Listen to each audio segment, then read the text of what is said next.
We touched with the front wing the car of Sebastian. It was a very, very small touch, but enough to damage the front wing a lot. So there is extremely bad luck, in my opinion, in that incident. And then we were constantly talking on the radio in the first lap. The car fell okay, more or less, in the first two sectors.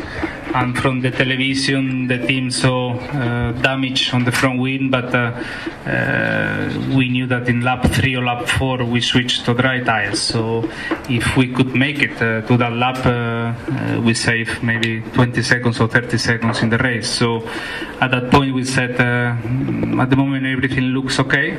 You don't have the front wing performance that you should expect, but we see in the next lap how it developed this problem, and maybe we make decision. Unfortunately, in the back straight, the front wing drop, and we start to see some spikes on the floor and some more damage. And at that point, we were 5 seconds before the pit entry, and we didn't make it. And then in the next straight, the wing fall, and it was underneath the car and not possible to turn. So a lot of circumstances went in the wrong way. Maybe the decisions can be wrong or can be good very easy afterwards to see what is the best thing to do. But I think it's extremely unlucky combination of things that happened today. We saw many crashes in Australia in qualifying 1. We saw people going off in the parade laps to the grid. Here nothing happened. We touched one car at 10 kilometers an hour, and we didn't have even the luck to lose the front wing. The front wing stayed half just to make us crash after one lap. So this is a fact. The other thing is can be wrong decision or good decision. This you never know until you see afterwards. But the unlucky factor is there for sure.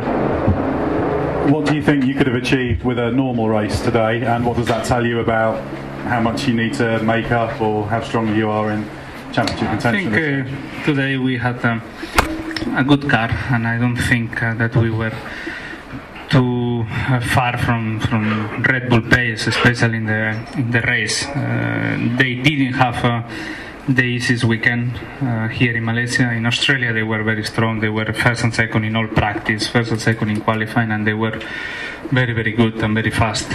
Also Lotus was very consistent in Australia, and we knew that. But here in Malaysia no one was especially quick, so I think we could really fight for win. Why not here with the Red Bulls?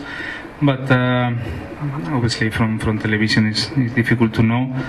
We know that we missed still some performance in the car yesterday in Q2. That is the more representative one, because in Q3 again rain. Q3 in Australia was with dry tires but with wet track, so we didn't have normal Q3s so far.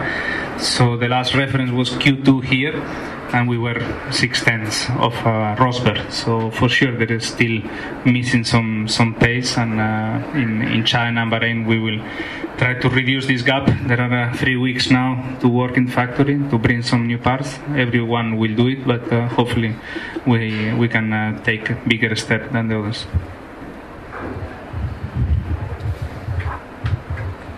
Alonso, la domanda che tanta gente ha fatto, sorry, the question that I was in the press conference, and many people asked why Alonso didn't stop with the wing at that situation. Yeah, from television, very easy. Spectators, they always see differently things, strategy, tires to put, when to stop, and etc. Because you have all the information there, and you know the result. That this is the most important thing. When you are racing and you know that you will stop in lap 3 or lap 4 to switch to dry tires, to stop in lap 1 and then in lap 3 for the tires is a little bit too much penalty. So after looking that the car was behaving well, more or less well in the first two sectors, and from television the front wing stay more or less okay, we said we try one more lap and we see what happened. Looking now after the incident, for sure it's the wrong decision to make, but at that point it was risky, but it was maybe the right thing to do. Who knows? The front wing fall after the 1014 in the back straight, and from that point maybe that was the only 5 seconds or 4 seconds that on TV really the front wing was touching, and maybe it was the last opportunity or the last 4 seconds to call me in, because from the cockpit you cannot see anything. But